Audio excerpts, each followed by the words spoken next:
છોકરો હજી તો કેટલામાં ચોથું પાંચમું ભણતો છે. એના બાપા એને છોકરાને પૂછ્યું, આવો પિન્ટુ, સ્કૂલમાં તમારું શું ચાલે છે? છોકરો કે, બાપુજી, મેં ક્યારેય તમને તમારી ઓફિસનું કેમ ચાલે છે પૂછ્યું? તો મારા કામમાં શું કામ માથું મારો છો? આવો ઇંગ્લિશમાં, થ્રુ આઉટ ઇંગ્લિશમાં ભણેલો, ઇંગ્લિશ મીડિયમમાં, પછી મુંબઈ ગયા છે ને ત્યાં શિવાજીનું સ્ટેચ્યુ ઘોડા ઉપર બેઠેલું, ત્યાંના બાપા વળી ગુજરાતીમાં બધું સમજાવે તો સમજાવવા માંડ્યા. આ શિવાજી તો બહુ પરાક્રમી, શિવાજી જેવો કોઈ થાય નહીં, હિન્દુ ધર્મનું બહુ રક્ષણ કર્યું ને એને ખૂબ શૂરવીરતા દાખવીને ઘણું બધું કર્યું. 15 મિનિટ કીધું. પછી છોકરો કે, હે પપ્પા, તો આ શિવાજી ઉપર ચડી કોણ બેઠું છે?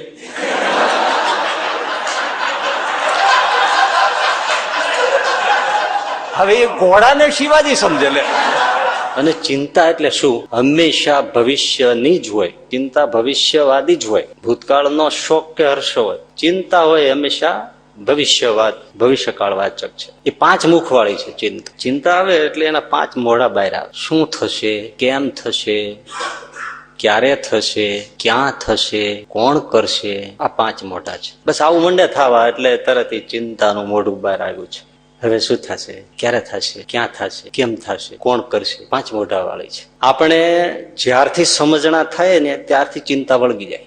સમજણા જ્યારથી થઈએ ત્યારથી ચિંતા વળગી જાય. એનો અર્થ શું છે? સમજણ સાથે ચિંતા જોડાયેલી છે. અણસમજુ ને ચિંતા હોય જ નહીં. બુદ્ધુ હોય ને એને કઈ ન હોય. 20 વર્ષ પહેલા એક ભાઈ સાઉથ આફ્રિકા, દક્ષિણ આફ્રિકા ગયા હતા. પછી એનો અનુભવ કહેતા હતા. એટલે ત્યાં ચર્ચમાં ગયા હશે. ચર્ચમાં પછી એને પાદરીને પૂછ્યું, ત્યાં ઓલું કન્ફેશન બોક્સ હોય ને, કબૂલાત બોક્સ, ભૂલની પાપની કબૂલાત કરીને હળવા થઈ જાય ને પછી પાદરી બેઠા હોય ને એમાં ખાલી એક બોલાનું મોઢું દેખાય એટલું જોઈએ, આમ પાછળ પાદરી બેઠા હોય અને આ પછી એકરાર કરતા હોય કે આમ કર્યું ને આમ કર્યું ને આવું થયું ને મને આવું થાય છે ને એ બધું કહી દે એટલે પછી હળવા થઈ જાય. આવું કન્ફેશન બોક્સ ચર્ચમાં, પાદરીમાં, આ ક્રિશ્ચિયાનિટીમાં વ્યવસ્થા છે. એટલે એને પૂછ્યું કે તમારે આ ભૂલ કબૂલવા માટે તમારી સમક્ષ ધોળા લોકો આવે છે વધુ કે કાળા લોકો વધુ આવે છે? એટલે પેલા પાદરી કે ધોળા લોકો વધુ આવે છે. તો કે વસ્તી તો કાળા લોકોની વધારે છે અને ધોળા લોકો કેમ આવે વધારે? ધોળા લોકો, પાદરીએ જવાબ આપ્યો, ધોળા લોકો ભણેલા છે ને. સમજી આઈ વાત સમજ ને? ધોળા લોકો ભણેલા છે ને એટલે સમજાય. તો બહુ મજાની આ વાતો છે. ભણતર વધ્યું, બુદ્ધિનો વિકાસ થયો, બુદ્ધિ વધી તો એની સાથે વિચાર શક્તિ વધી. આજે નાનો છોકરો આપણે એવડા હશું ત્યારે આપણને કઈ ખબર નહીં પડતી હોય, પણ આજે બહુ વિચારતા થઈ ગયા છે અને એવું વિચારે તો ભેજું ફેરવી નાખે. છોકરો હજી તો કેટલામાં ચોથું પાંચમું ભણતો છે. એના બાપા એને છોકરાને પૂછ્યું, આવો પિન્ટુ, સ્કૂલમાં તમારું શું ચાલે છે? છોકરો કે, બાપુજી, મેં ક્યારેય તમને તમારી ઓફિસનું કેમ ચાલે છે પૂછ્યું?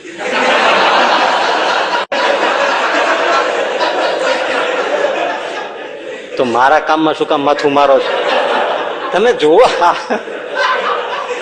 આ જનરેશન, તમે જુઓ.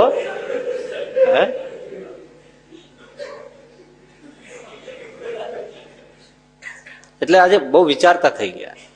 કહેવાનું શું છે કે જેટલી વિચાર શક્તિ વધે એટલી ચિંતા વધે.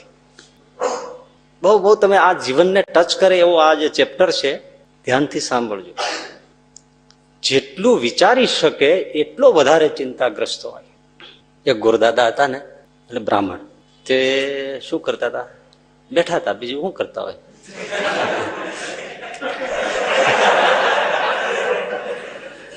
ઓસરીમાં બેઠા બેઠા એ કઈક કરતો હશે. એમાં એને ફળિયામાં ઘઉં, જુવાર, બાજરો કઈક બધું આવ્યું હોય દાન દક્ષિણામાં, તો એ જુદું જુદું કરીને કઈક તડકે નાખ્યું હશે ને. શું કહે, ગોરદાદા બેઠા છે ઓસરીને કોરે, રુદ્રાક્ષની માળા લઈ, રામ જાણે કઈક કરતા છે.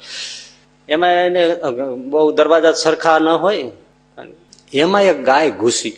ગોરદાદાનું કે ગાગુ પાછું ધ્યાન હશે, છેટા બેઠા હશે, ગાય તો સીધું હોય. એક તો માંડ માંડ મળ્યું હોય અને એમાં ગાય મોઢું મારે કઈ થોડું તો મારે નહીં. એટલે બિચારા ગોરદાદા એકદમ નજર ગઈ તો લાકડી લઈને ફેરવીને ગાયને જવા દીધી. ગાય તો હબળીને ભાગી તો ખરી, પણ પાછી લાકડી ગોતીને પાછળ પડ્યા. આવા નવા ઢોરા અહીંયા ક્યાંથી ગરી જાય છે, તો પેટનું પૂરું થતું નથી ને પાછા આવા નવા બધા શેરડી જાય છે. એ ગોરદાદા ખીજમાં પાછળ દોડ્યા. હવે એ ગાય ભાગી ત્યાંથી જ પાછો રસ્તો તો એ ગાયને જોશમાં હંકારવામાં એ કઈ ખ્યાલ રહ્યો નહીં, અને ગાય રોડ ક્રોસ કરીને ભાગવા ગઈ, એમાં એક ટ્રક આવી અને હાછડે દઈ ઓલી ગાય સાથે ભટકાઈ ગઈ. ગાય તો ગોથા ખાઈ ગઈ ને આખું શરીર છીન ભીન થઈ ગયું. ટ્રક તો નીકળી ગયો, પણ ગોરદાદા બ્રાહ્મણ અને ગૌ હત્યા થઈ. તે ગાય ભાંભળા નાખે, થોડી વાર સુધી ગાયો ભાંભળા નાખી અને ગાય મરી ગઈ. અને ગોરદાદાને થઈ ગયો, અરે અરે અરે આ શું કર્યું, બ્રાહ્મણનો દીકરો થઈને ગાય મારી નાખી. હવે ગોરદાદાને રાતે ઊંઘ આવે ને, દિવસે ધાન ભાવે નહીં. બ્રાહ્મણનો દીકરો ગાય મારી નાખી. અરે શિવના મંદિરમાં નંદી હોય, આ એ બધું કુળ. અરે કૃષ્ણને વાલી. હવે ગોરદાદા મળ્યા ચીમળાવા, ઓટલે એકવાર બેઠા હશે, આંખમાં આંસુ આયલા જાય ને, આમ 10 દિવસ થઈ ગયા છે, પણ શોક જાય નહીં. ગાય મારી નાખી ને, કારણ તો એ જ હતા ને. તો ત્યાંથી ઘણી વાર કે જમાલભાઈ કસાઈ નીકળે, એ ગોરદાદા પાસે નીકળે ને રસ્તો, આમ સલામ માલિકુમ કરતા જાય. તો પણ હમણાં છેલ્લા દિવસોથી જુએ ને તો ગોરદાદા નંખાઈ ગયેલા સાવ, ક્યારેક આંસુ હોય ક્યારેક એટલે પેલા ઉભો રહી ગયો જમાલ કસાઈ. હે ગોરદાદા, હમણાં તમે કેમ સાવ દુઃખી થઈ ગયા છો? શું કઈ મોટી આપત્તિ આવી ગઈ છે?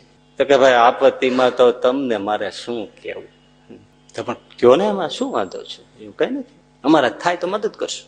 તમે એમાં બાપા હું મદદ કરતા હતા, વાતે સાચી ને આમાં હું મદદ કરે? ના ગોરદાદા, તમે એવું મનમાં નહીં રાખવાનું. જો તમે તારું થાય હું મદદ કરીશ, પણ તમે દુઃખી શું કામ થાય? હું જોઉં છું તમે કેવા પેલા હરખથી બેસતા, હું સલામ કરતો, મને તમે આમ સલામ કરીને જાઓ મને આનંદ થતો. હવે તમને હું આમ સલામ કરું તો મને દુઃખ આવતું એવું લાગે છે. તો શું છે? ત્યારે રડવા માંડ્યા ને કે ભાઈ જમાલભાઈ આ તો આવું થઈ ગયું, આમ જાતું હતું ને આ તગડ્યું ગાય ને એમાં ગાય આવી ગઈ, ગૌ હત્યા થઈ ગઈ. શું હું કઉ તમને, રાતે જરીક ઝોલું આવે ને મને ગાય ભાંભળા નાખે છે, અંદર ગાય ભાંભળા નાખ્યા કરે છે. એ ગાયના ભાંભળા મને જાતા નથી, મરી જે રીતે ને ગાય ભાંભળા નાખે છે. જમાલભાઈ કે ગોરદાદા, આટલામાં તમે મૂંઝાઈ મર્યા?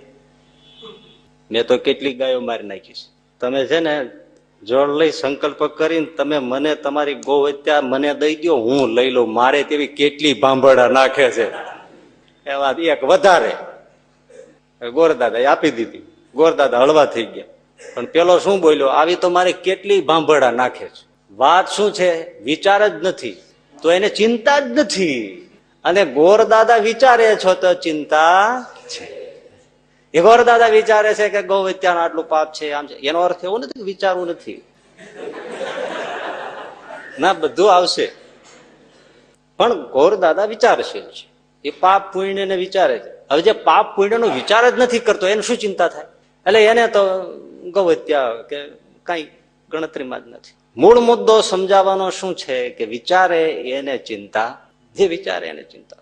આ દેશ વિશે વિચારી શકે એને ચિંતા થાય કે મારું આ પાકિસ્તાન બેઠું અહીંયા લાખો કરન્સી નકલી ઘુસાડે છે, અર્થતંત્રને તોડે છે, ત્રાસવાદીઓનું આ બધું નેટવર્ક કેટલું થઈ ગયું. જ્યાં જોયે તે અસ્ત્ર શસ્ત્રથી આપણે બોમ્બના મોઢા ઉપર બેઠા હોય એવું ક્યારે ક્યાંથી ક્યાં કેટલી સુરક્ષાઓ વધારવી ના કેમ કરું, છતાંય ખુલ્લેઆમ ધમકીઓ મળે તોય કાંઈ થાય નહીં. પાકિસ્તાન શસ્ત્રોમાં આગળ વધતું જાય છે, વળી એમાં ચીન હારે હાથ મિલાવે છે, ચીન પાછું ચારે બાજુ ભરડા લઈ જાય છે, વળી એ કાશ્મીરને આપણું ગણતું નથી, પાકિસ્તાનમાં ગણે છે, અરુણાચલ ને એ પોતાનું ગણે છે, નેપાળ સુધી રોડ બાંધી દીધા છે, આમ લંકા બાજુ થાણું નાખી દેવાની તૈયારીમાં છે. કાશ્મીર પેલા પાકિસ્તાન કબજાનું કાશ્મીર એમાં મથકોના અંતે બધું બાંધ્યું છે. આ બધું આખો આમ તિબેટની સરહદથી આમ કરી નાખ્યું છે. શસ્ત્રમાં તો કેટલું એ છે જ, બજારો પણ સર કરી છે, કેટલો માલ જાય બધા લોકો ચાઇના જ વાપરતા થઈ ગયા છે. આ ચારે બાજુથી દેશ અંદર કેટલું બધું હળે છે. આ શું થશે એમ વિચારે એને ચિંતા થાય. હિન્દુ ધર્મ વિશે વિચારી શકે એને ચિંતા થાય કે મારું આ બધું આપણે લઘુમતીમાં જતા જાય છે, મેજોરિટીમાં બધા બીજા વધતા જાય છે. આપણે બધા હિન્દુ છોકરા ભાઈઓને પૂછીએ કેટલા દીકરા? એક. બહુ હોય તો કે 2, બહુ હોય તો કે 3. બરોબર. ઓલા લોકોને પછી કિતના? 12. તેરા ભાઈ વિચારે એને ચિંતા થાય કે આ તે દાડે શું મંદિરોની હાલત થાય, શું ધર્મની હાલત થાય, શું આપણા હરિકૃષ્ણ મહારાજ ને ગોપીનાથ બાપનું થાય, વિચારે એને ચિંતા થાય કે આ શું આપણા શાસ્ત્રો. વિચારે એને એમ થાય કે ગુજરાતી ભાષા જતી રહેશે તો વચનામૃતના મૂળ અર્થો કેમ પકડાઈ રહેશે, આ બધું શું છે, આ બધું વિચારે એને થાય કે ભાઈ તમે અંગ્રેજી પાછળ પડ્યા છો તો પડો એનો વાંધો નહીં, પણ ઘરમાં કે બીજે ગમે ત્યાં ગુજરાતી વ્યાકરણ સાથે શીખવાડો તો એને આ વચનામૃતના શબ્દો સમજાય. થ્રુ આઉટ ઇન ઇંગ્લિશ ભણ્યા હોય ને તો દાદા ખાચર આવે ને તો એને ખબર ન પડે આને નામ કહેવાય.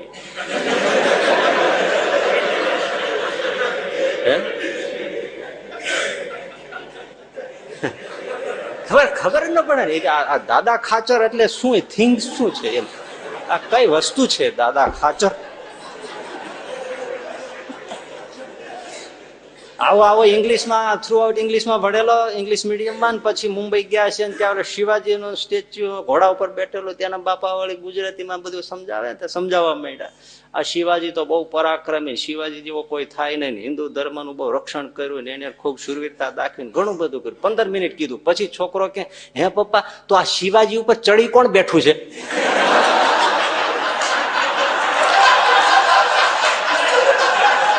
હવે એ ઘોડાને શિવાજી સમજે લે.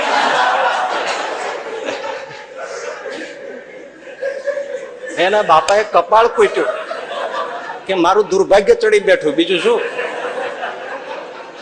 આ દેશનું આપણું દુર્ભાગ્ય ચડી બેઠું છે આ શિવાજી ઉપર. સમજાવીને કે આ વિચારે એને થાય કે મારું આ બધું પૈસાની પાછળ ભાષા આવે એટલે સંસ્કૃતિ ભૂલાઈ જાય. ઇંગ્લિશ વગર કોઈ રણી ધણી નમળે દેશનો કોઈ. આપણે હિન્દુ છે, ઇંગ્લિશ ભલે ને બોલતા હોય પણ આપણો બધો રાજકીય વહીવટ છે એ હિન્દીમાં ન થઈ શકે.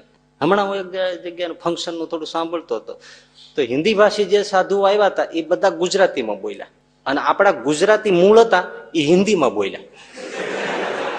મેં કીધું આવું શું કેમ કરતા છે? પણ બોલ્યા જે આવ્યા છે એ ગુજરાતી ઓલરેડી બોલ્યા, તમારા પેલા પ્રવચન કર્યું, એનો અર્થ એ છે ગુજરાતી બરાબર સમજે છે, તો હિન્દીમાં ઠોકવાની શું જરૂર હતી?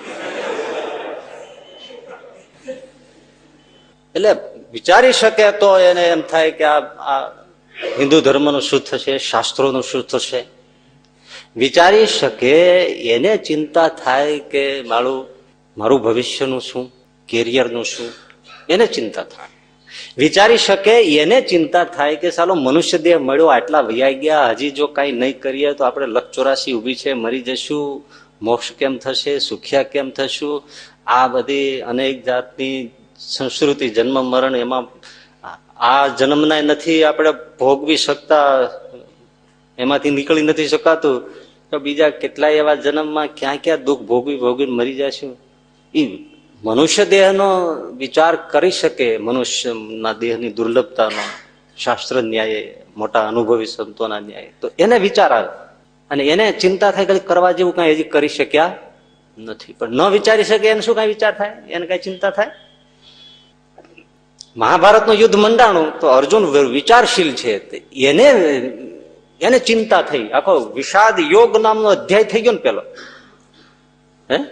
એને ચિંતા થઈ ગઈ. કેટલી ચિંતા થઈ ગઈ, અરે મહારાજ આ લોહીથી ખરડાયેલા રાજભોગ મારે જોઈતા નથી, આ તો ભયંકર યુદ્ધ થાય, બધા પુરુષો અહીંયા જ છે, ભારત વર્ષના બધા સક્ષમ પુરુષો એ જ કપાઈ જાય તો સ્ત્રીઓ, આખું તમે વાંચો ગીતામાં અર્જુને કેવી કેવી ચિંતા વ્યક્ત કરી છે કે આ પુરુષો હણાઈ જાય તો સ્ત્રીઓ વિધવા થઈ જાય, વિધવા થયેલી સ્ત્રીઓનું પછી એનું શું, એ અનાચાર થઈ જાય મોટો, અને જયારે કુલથી ચ્યુત થઈ જાય તો વર્ણશંકર પ્રજા થઈ જાય, વર્ણશંકર પ્રજા થઈ જાય તો ધર્મ ધરાતલ પર ન રહે, પિતૃઓનો પણ ઉદ્ધાર ન થાય, પિંડ કોણ આપશે, એના શ્રાદ્ધ કર્મો કોણ કરશે, જીવની ગતિ કેમ થશે, લોકમાં ધર્મનું સ્થાપન કેમ થશે. એક સ્ત્રી બગડી જાય તો કેટલું બધું બગડે. આ યુદ્ધ તો મહારાજ બહુ ખરાબી કરી દેશે, મારે નથી લડવું. ક્યાં ક્યાં સુધી વિચારશીલ અર્જુનની ચિંતા પહોંચી. મૂળ સમજાવવાનું શું છે? વિચારી શકે એને ચિંતા. આ બધા કારણો પેલા જોવા પડશે કે આ ક્યાંથી ડાકણ આવે છે. ચિંતા સારી ચીજ નથી, પણ વિચારી શકે એને ચિંતા